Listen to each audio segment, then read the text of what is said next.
السلام علیکم میرے سبھی ویورز، ہم نے قرآن پاک کا ترجمہ اور تفسیر سٹارٹ کی ہے۔ آپ لوگ بھی اگر یوٹیوب پر ٹائم ضائع کرنے سے بہتر کچھ سیکھنا چاہتے ہیں تو ہمارے ساتھ قرآن پاک کا ترجمہ شروع کر سکتے ہیں۔ ہماری ہر ویڈیو دیکھنے کے لیے چینل کو سبسکرائب کر لیں اور بیل آئیکن کو پریس کر لیں تاکہ ہر نئی آنے والی ویڈیو کا نوٹیفیکیشن آپ تک پہنچ سکے۔ اور اگر آپ نے ابھی تک باقی صورتوں کا ترجمہ نہیں دیکھا تو چینل میں جا کر قرآن ترجمہ اور تفسیر پلے لسٹ میں سے باقی سبھی صورتوں کا ترجمہ دیکھ سکتے ہیں۔ شکریہ۔ بسم اللہ الرحمن الرحیم۔ شروع کرتی ہوں اللہ کے نام سے جو بڑا مہربان اور نہایت رحم کرنے والا ہے۔ پڑھو اپنے پروردگار کا نام لے کر جس نے سب کچھ پیدا کیا۔ اس سورت کی پہلی 5 آیتیں سب سے پہلی وحی ہیں جو حضرت صلی اللہ علیہ وآلہ وسلم پر غار حرا میں نازل ہوئی۔ آپ نبوت سے پہلے کئی دن اس غار میں عبادت کیا کرتے تھے۔ ایک روز اسی دوران حضرت جبرائیل آپ کے پاس آئے اور آپ کو دبایا اور کہا کہ پڑھو۔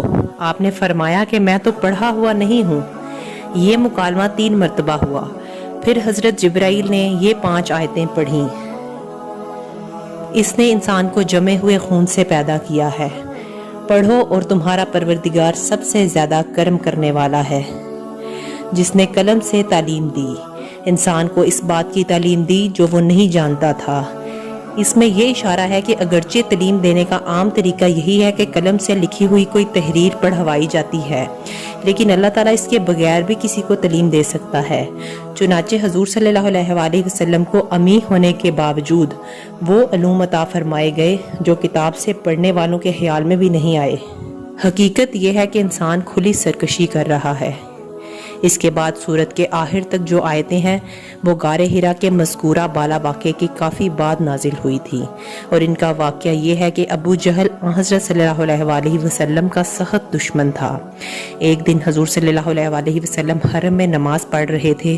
اس نے آپ کو نماز پڑھنے سے منع کیا اور یہ بھی کہا کہ اگر آپ نے نماز پڑھی معاذ اللہ آپ کی گردن کو پاؤں سے کچل دوں گا۔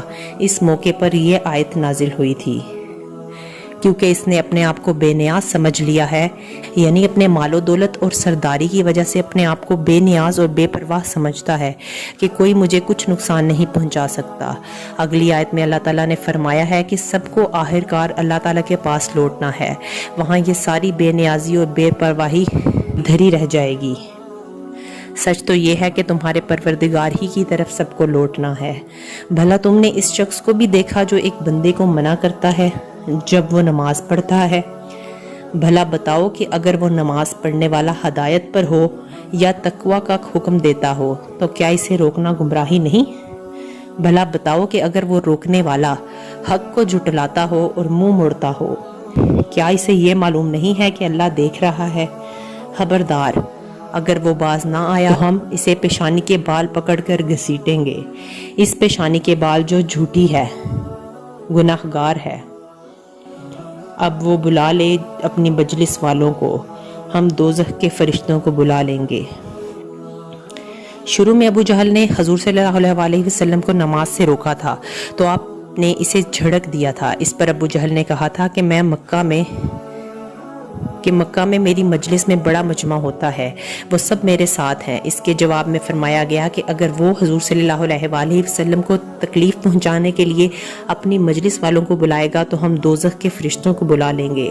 بعض روایتوں میں ہے کہ ابو جہل آپ کو تکلیف پہنچانے کے لیے بڑا تو تھا لیکن پھر رک گیا، ورنہ فرشتے اس کی بوٹیاں نوچ ڈالتے۔ ہرگز نہیں، اس کی بات نہ مانو اور سجدہ کرو اور قریب آ جاؤ۔ یہ بڑا پیار بھرا فقرہ ہے اور اس سے معلوم ہوتا ہے کہ انسان کو سجدے کی حالت میں اللہ تعالیٰ کا خاص قرب عطا ہوتا ہے۔ یہ آیت سجدے کی آیت ہے اور اس کی تلاوت کرنے اور سننے والے پر سجدہ تلاوت واجب ہو جاتا ہے۔